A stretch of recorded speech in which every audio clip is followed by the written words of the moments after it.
"We will find you and we will kill you." Trump did not name any of the people targeted in strikes. The president ended the post with, "The message to ISIS and all others who would attack Americans February 1st, 2025.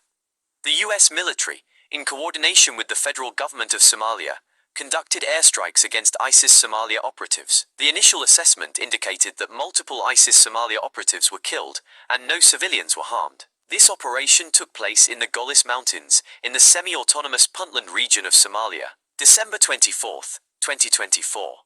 The U.S. military conducted an airstrike against the Al-Shabaab militant network in Somalia. U.S. Defense Secretary Pete Hegseth said the strikes further degrade the ability of IS in Somalia.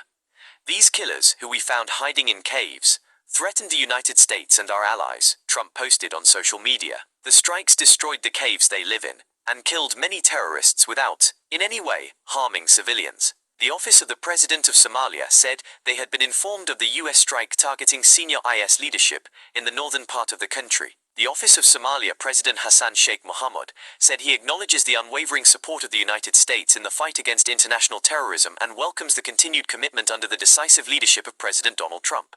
In a statement, U.S. Defense Secretary Pete Hegseth said, "Our initial assessment is that multiple operatives were killed in the airstrikes and no civilians were harmed." Hegseth said the strikes further degrade the ability of IS to plot and conduct terrorist attacks and sends a clear signal that the United States always stands ready to find and eliminate terrorists. He said the strikes were carried out in the Golis Mountains in north. The government of Puntland, a region of northeast Somalia, thanked international friends who participated in the airstrikes that killed high-ranking members of IS. IS rose to international prominence in the 2010s, particularly in Syria and Iraq, but now its presence is mainly restricted to parts of Africa. The Somali branch of IS was formed in 2015 by a group of defectors from the Al-Qaeda-affiliated Al-Shabaab group, the largest jihadist group in Somalia. It's important to note that these are just a couple of recent examples, and airstrikes have been a recurring tactic used in Somalia against various militant groups. The situation in Somalia is complex, with various armed groups and ongoing conflict. Airstrikes are often used in an attempt to combat these groups, but they also raise concerns about civilian casualties and the potential for further instability. A statement from U.S. Africa Command emphasized that the operation was in response to the threat posed by ISIS Somalia to the United States, its partners, and innocent civilians. While the specific details of the intelligence that led to the timing of the attack may not be publicly available, it's likely that a combination of factors contributed to the decision. Intelligence gathering. This could include information about planned attacks, the location of key ISIS Somalia figures, or the group's operational capabilities. Counter-terrorism efforts. The U.S. military has a long-standing mission to combat terrorist groups in Somalia and disrupt their activities. Coordination with Somali government. The airstrike was conducted in partnership with the federal government of Somalia, indicating a shared interest in countering ISIS Somalia. It's important to remember that the fight against terrorism is an ongoing effort, and military operations like this are often carried out based on evolving intelligence and strategic considerations. The complex situation with ISIS. While the group has suffered significant territorial losses in its former strongholds, the threat hasn't disappeared. Here's a breakdown of the situation and the efforts to counter ISIS in East Africa and Yemen. The fall of ISIS in its core areas. Loss of territory. Through concerted military campaigns by international coalitions and local forces, ISIS lost control of key territories in Syria and Iraq, including its self-declared caliphate in Raqqa. Leadership losses. Many of IS's top leaders have been killed or captured, further disrupting its command structure and operational capabilities. Ideological defeat.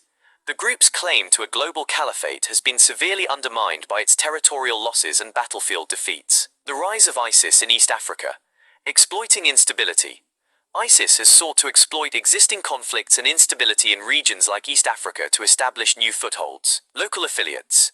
The group has established or attracted local affiliates, such as ISIS Somalia and the Allied Democratic Forces, ADF, in the Democratic Republic of Congo, to carry out attacks and spread its ideology. Insurgency tactics. In East Africa, ISIS primarily operates through insurgency-style tactics, including small-scale attacks, ambushes, and the exploitation of local communities. America's efforts to safeguard against ISIS in East Africa and Yemen. Counter-terrorism operations. The U.S. military conducts airstrikes and special forces raids targeting ISIS operatives and their leaders in East Africa, often in coordination with local governments. Intelligence sharing. The US works with partner nations in the region to share intelligence on ISIS activities and disrupt their networks. Capacity building. The US provides training and support to local security forces in East Africa to enhance their counter-terrorism capabilities. Sanctions and financial measures. The US Treasury Department targets ISIS financiers and facilitators in the region to cut off their funding sources. Diplomatic engagement. The US engages with regional governments and international organizations to address the root causes of extremism and promote stability. In Yemen, supporting the anti-ISIS coalition. The US supports the Saudi-led coalition in Yemen, which is also fighting against ISIS elements in the country. Counter-terrorism operations. The US conducts targeted operations against ISIS in Yemen, often in coordination with the Yemeni government. Challenges and concerns. Complex security landscape.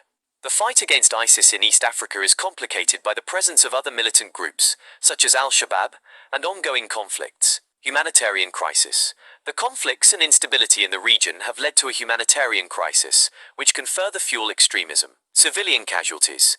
Airstrikes and military operations raise concerns about civilian casualties and the potential for further radicalization.